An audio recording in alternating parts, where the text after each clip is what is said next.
We're going to start with today's discussion. So yes, you're going to be here for a little bit longer because I'm going to explain to you. First and foremost, what I try to do now is I try to change your perspective. I invited you to see the world differently, because the world is not as it is. The world is as we see it. So if I can get you to see the world differently, then maybe you can reconsider some of your decisions and say, hey, but there is another way to see it. There is a more positive way. And now, the next thing that I want to entertain with you is that your most powerful weapon isn't your forehand or your serve. Your most powerful weapon is here. It's your mind. But if your mind has a virus, remember it's a weapon. It can destroy you. It can steal happiness from you. It can steal success from you. So it's a double-edged sword. And I'm going to play you a motivational piece. The reason why I play you this is I worked with a player and we really worked hard.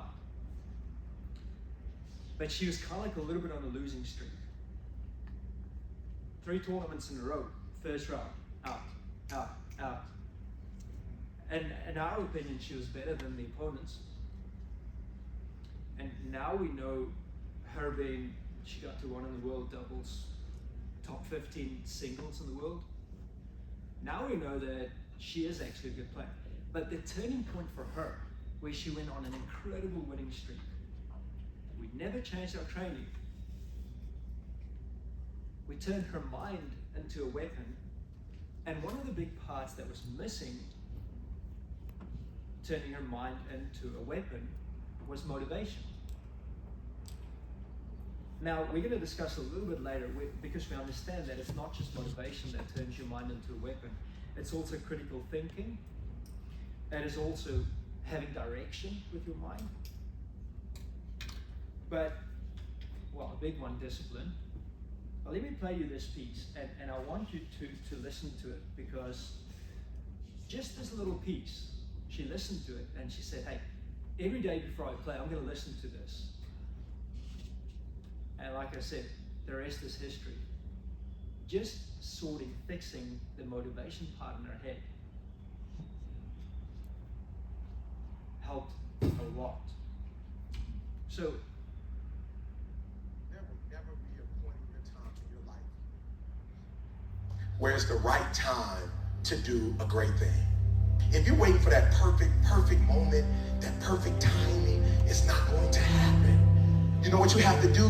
You have to create the perfect time and the perfect opportunity and the perfect situation. So that a lot of people become comfortable. They stop growing. They stop wanting anything. They become satisfied. People getting ready to go to jobs that they don't like. Jobs that are making them sick. You see, when you're not pursuing your goal, you are literally committing spiritual suicide. When you have some goal out here that you're stretching for and reaching for that takes you out of your comfort zone, you'll find out some talents and abilities you have that you didn't know you had. When the messenger of misery visits you, what are you going to do? What will keep you in the game? There are things that you think you'll never need to know, that you may only need to know one time in your life, but that could save your life because you had that knowledge. Unless you attempt to do something beyond that which you've already mastered, you will never grow. What is it that you looked at some point in time and you decided that you couldn't do it, that you talked yourself out of it? You're waiting on your next door neighbor to make it happen for you. It may not happen. If you're waiting on your mother or your father, they may be so ancient in their thinking that they don't understand this opportunity that you have. And if you're waiting on them, it may never get done. You don't beg average people to be phenomenal. You don't beg good people to be phenomenal. You just are phenomenal, and you will attract phenomenal. What reason can you remember that you can call on, that you can reach on, that can make you get back up? Find that reason. If you're not where you are, if you're not where you want to be, if you don't have what you want to have, if you're not where you think you should be at this particular place, it has nothing to do with the system, but it has everything to do with the fact that you're not making the sacrifice. I want you to make that dream become a reality, because if you don't, you will be working for somebody else to make their dreams become a reality. Everybody is against you or don't believe in you no more. And let me tell you something, that's a lonely feeling. It's a lonely feeling, particularly people that you're doing it for. Most people take their greatness, take their ideas to the graveyard with them. Listen to me, if it was easy, everybody would do it. There are people right now who are working who don't want to work. There are people who hate their jobs, but they keep getting up to do it. The wealthiest place on the planet is the graveyard. Because in the graveyard, we will find inventions that we never, ever were exposed to. Ideas, dreams that never became reality. Hopes and aspirations that were never acted upon. The question is, what are you going to do with your time? What drives you? And greatness is a lot of small things done well. Day after day, workout after workout, obedience after obedience, day after day.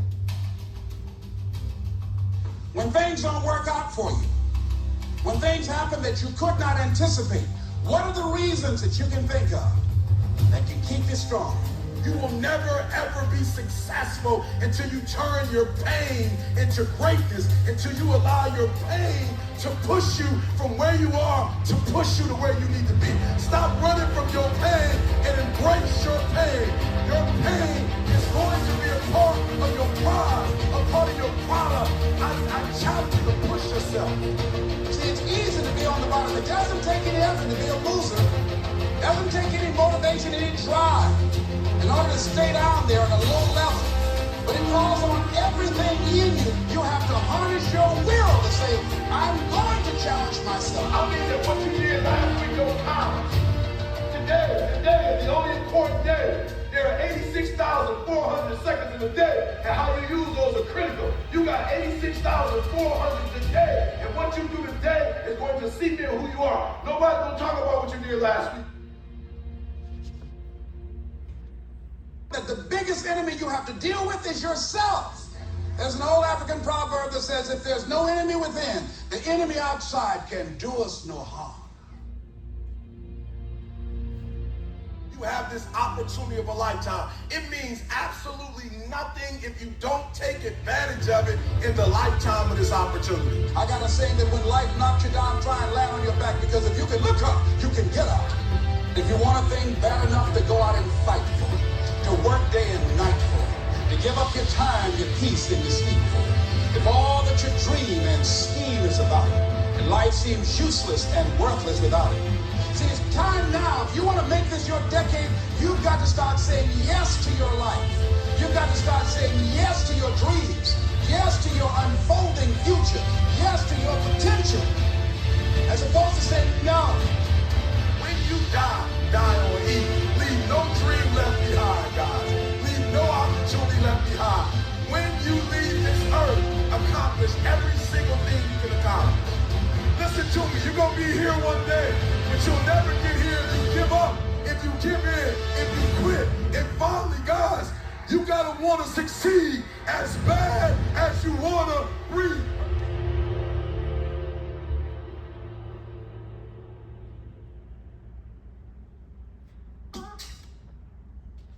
Right. So, I mean, every time I listen to this, man, I want to get out there and I want to rip the court up. And I'll tell you, when we had a discussion about this motivational piece, the one thing Elise said to me is like, every time I listen to it, I hear something different. Because in that moment, I'm in a specific place. And every day we're like in a different place up here. So for you as a competitor, you know, in that moment when you're in a bad place, you need a little bit of something. You need a team around you. You need some motivation, and it's all around us. You need that motivation to pull you out of that place. And of course, you got to internally have that motivation, and internally you decide to fight it. But till this voice that we heard here becomes the voice inside of you, you're limiting your own power. I mean, you look at this thing here. All these hardware, the hardware that I have in this is worth nothing. This is a really powerful device. If I go back 50 years, when the only thing you had was like a landline, a phone that you pick up and it's like in one spot. I mean, that phone, literally all you could do is dial. But now look at what this thing does. And it's because of the software. You are the same. You're powerful beyond measure if you choose to be. But we listen to society and we limit ourselves. So a big part of becoming powerful is changing your perspective, changing your thinking. And it does require motivation. And in motivation, I'm going to give you some of these lines here. Some of what I listened here, what I heard. There's no perfect time. Do it now. Don't wait for things to be right. Don't be comfortable. Rise above it. Go further. Push yourself to go further. And every morning we're having these discussions. And you might be missing a lot of things. But what if just one of those things, he said, can make a big difference in a key moment in your life, in your match? But if you didn't pay attention and you missed it, maybe a lot of these things don't apply to you. Maybe just one thing. We get into a practice session and we're closed-minded. I hear a lot of buts out there.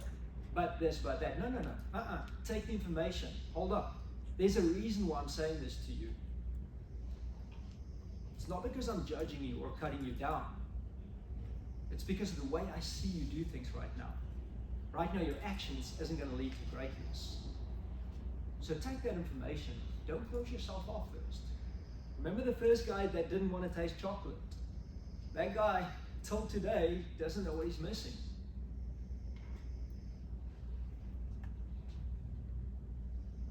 What is your reason to fight? When you're out there, what is your why? Why are you fighting? What is your why? You need to know that. Why am I out here? All right.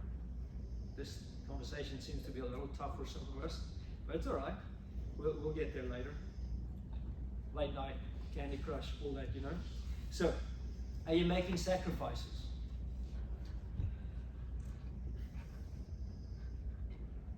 Are you making sacrifices? Quite simply. Just give me 1 second. Go wash your face. Go quickly, go wash your face, okay?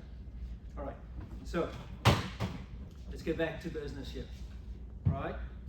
He said, and the graveyard is where a lot of our greatness ends up. Is that going to be you? Like we said, in 10 years? Are you going to end up there? The graveyard for you is not when you're dead. It's when you look back in 10, 15 years, that's the graveyard. When you're disappointed, it's one of the worst feelings, man.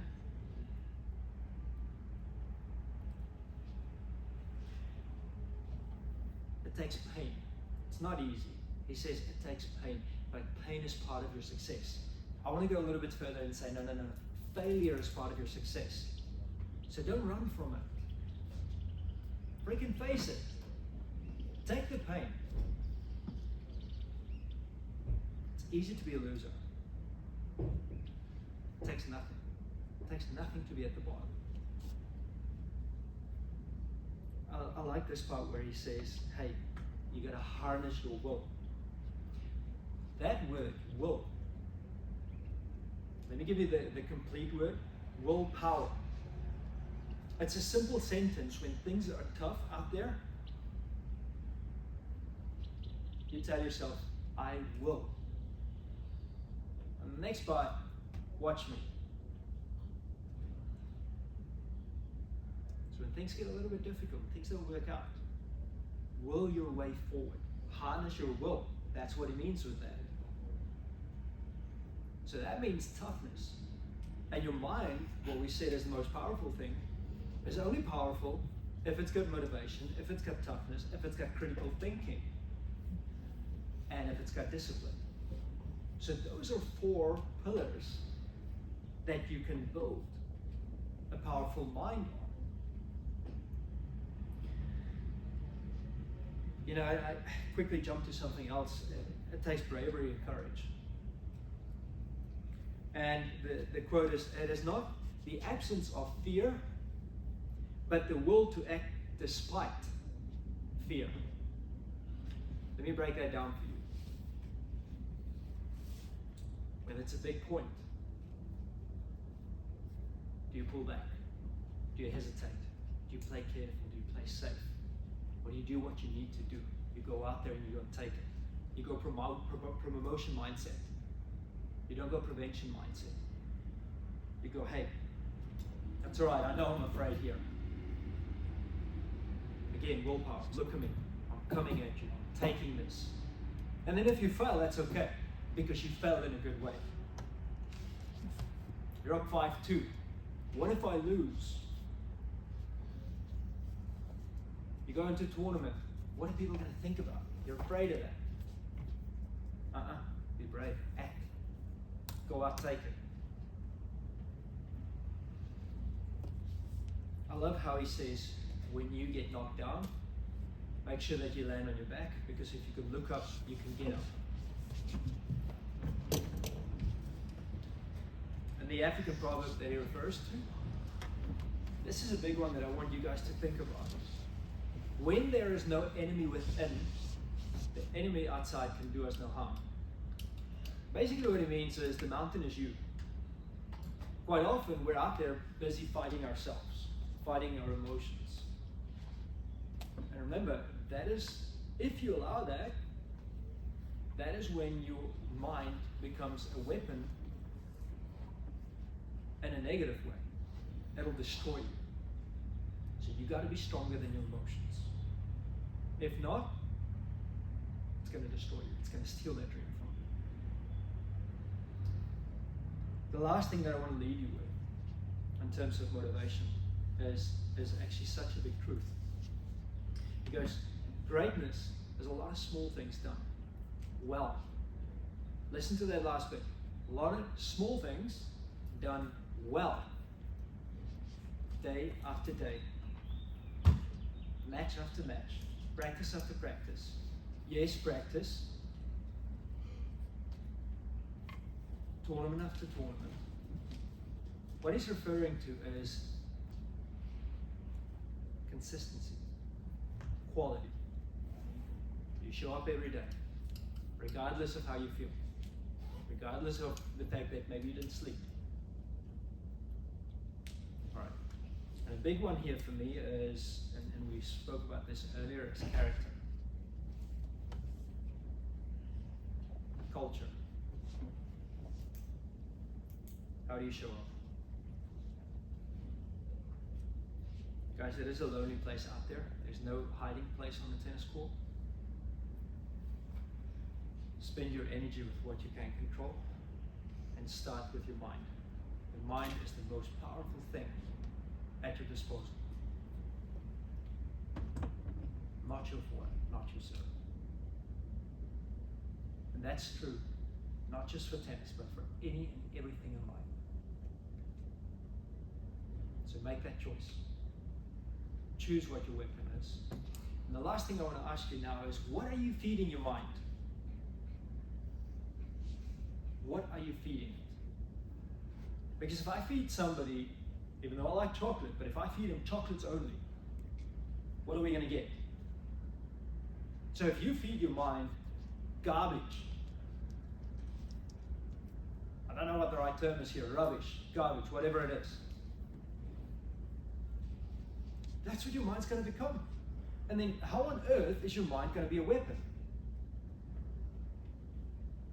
Now, I'm very passionate about this, so I'm not really having a go at you, but that is how passionate I am about you turning your mind into a weapon. Why not? Why not take a month? And I challenge you, take 1 month and start feeding your mind something different. In fact, only 21 days. Because in 21 days, you're going to see a major difference. My challenge to you is in the next 21 days, feed your mind only with healthy stuff.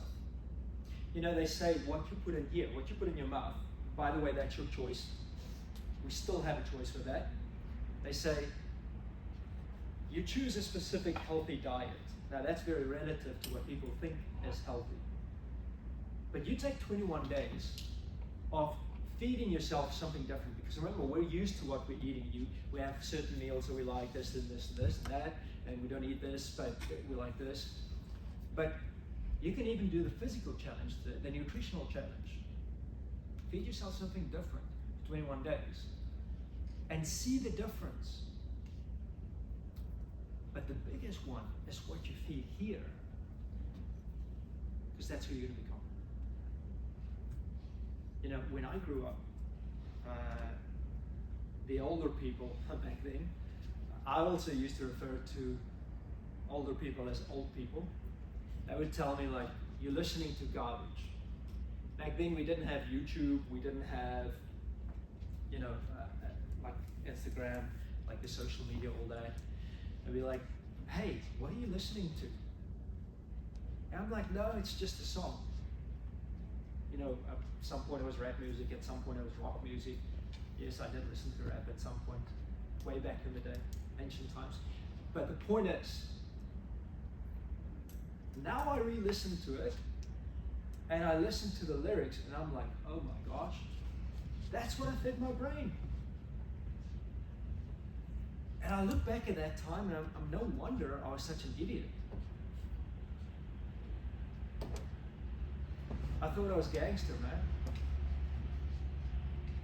And I regret it, because I was an idiot.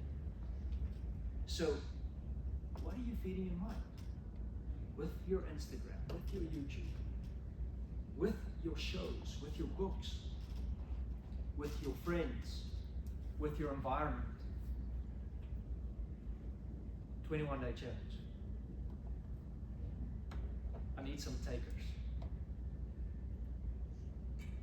I'm not going to have you raise your hand, but you choose for yourself, because it's your life. And if your life is that important to you, start feeding yourself things that make you powerful. All right, guys, I wish you the best with this.